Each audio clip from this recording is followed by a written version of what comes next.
Fille aînée de la légende du ballon rond, Edson Arantes do Nascimento, plus connue sous le nom de Pelé, la brésilienne Kelly Nascimento partage la même passion pour ce sport.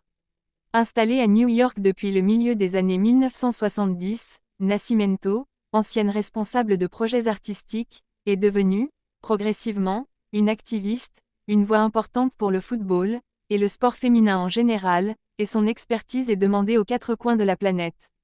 De notre correspondant à New York. L'histoire d'amour entre Kelly Nascimento et le ballon rond paraît sonner comme une évidence. Elle, fille aînée de la légende du football, le Brésilien Pelé, baigne dans le sport depuis sa plus tendre enfance. Mais après un parcours de vie jalonné de découvertes et de passions diverses, bien éloigné du sport roi, il lui a fallu plus de 30 ans pour qu'elle s'investisse pleinement dans le football, pour utiliser la discipline comme moyen de lutte contre les inégalités faites aux femmes, et pour une meilleure promotion des sports féminins. Née à Santos au Brésil, Kelly vit une enfance tranquille, malgré la célébrité de son père, qui fait tourner les têtes des défenses aux quatre coins du monde. Dans les années 1970, la vie d'une célébrité n'était pas celle d'aujourd'hui. Rit-elle, on avait une vie très normale, on allait à la plage, on vivait une routine très basique. Je savais que mon père était une idole, mais je n'allais jamais au stade, et le contexte de la dictature ne permettait pas non plus de vivre sous les feux des projecteurs, précise-t-elle. Son père se rapproche de la fin de sa carrière, et en 1975, reçoit une offre des New York Cosmos, qui décide de recruter les grandes stars du foot mondial. Toute la famille voyage vers le nord, direction la Grosse Pomme. Ma mère était hyper contente, car elle voulait vivre autre chose, et notre arrivée dans le pays a été une énorme révélation, une ville gigantesque, les buildings, la liberté d'expression et une ouverture sur le monde dont on n'avait jamais pu bénéficier par le passé. Venir ici, ça a été une énorme claque, dans le bon sens du terme, se souvient-elle.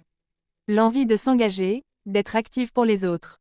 Elle et ses frères sont scolarisés à l'École des Nations Unies, la plus grande école internationale de la ville, et Kelly s'ouvre aux autres cultures et à l'immense créativité que la ville lui offre. Elle tombe amoureuse de l'art, de Warhol à Basquiat, et les discussions au domicile familial sur les questions sociales, comme les discriminations, la lutte pour le droit des femmes, créent une envie chez elle de s'engager, d'être active pour les autres. À ce moment-là, je n'avais pas le foot en tête, j'étais amoureuse d'art et après des études, j'ai travaillé pour la ville et diverses institutions pour promouvoir l'art dans les quartiers populaires. J'étais déjà activiste, explique-t-elle. Mais en 2012, son beau-frère lui parle d'une jeune fille vivant au Brésil qui fait sensation en jouant dans une équipe de football de garçons et qui aimerait s'en sortir par le foot, et la vie de Kelly va tourner, de nouveau, autour du ballon rond. Je me suis mise à l'aider. Sans elle, je n'aurais peut-être jamais remis les pieds dans le monde du football.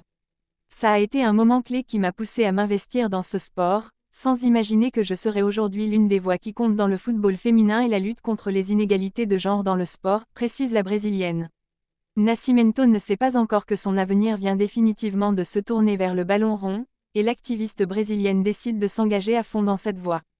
Elle n'a pas de réseau, et au départ, choisit de ne pas utiliser son statut de « fille de Pelé » pour avancer. Dans ses luttes, ça a été un peu difficile, car je n'aimais pas cela, et je ne voulais pas jouer cette carte, Pelé, se souvient-elle, mais après quelque temps, je me suis dit que ça pouvait m'aider, et qu'il fallait, tout en aidant à la préservation de l'héritage de mon père, aussi essayer de porter des initiatives constructives en utilisant son nom, comme la lutte pour l'égalité de genre dans le foot, et dans le sport en général. Une voie incontournable sur le foot féminin.